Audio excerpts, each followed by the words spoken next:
Hi everyone, good morning. Ayan, this is Ashel. Welcome again to my mini vlog. Ngayong araw, i-share ko sa inyo ang aking pagpasok sa trabaho araw-araw. Ayan, sa tuwing pumapasok ako sa trabaho, ang lagi kong naaabutan, ayan sa bandang San Mateo, ayan yung ganyang kahabang traffic.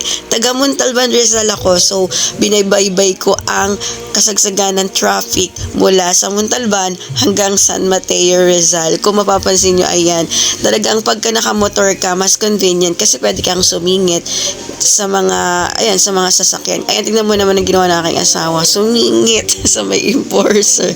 Pero anyway, kailangan kasi minsan talaga ng mga gano'ng strategy, lalo na pag malilate ka na, kasi lalo na kung naghahabol ka ng time. Kaya mas convenient talaga pag may motor. Kaya lang, ingat-ingat po tayo mga kay-rider ha, kasi pagka nakamotor, the more na prone po tayo sa mga accident. Ayan, lalo na kung mahaba ang nilalakbay natin papasok sa ating trabaho.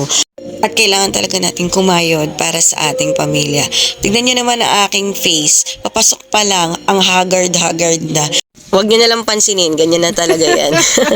Anyway, sipag lang at dasal lang kay God sa araw-araw. Magiging okay din ang lahat at makakamtan din natin ang ating gusto sa buhay. Yun lang, bye.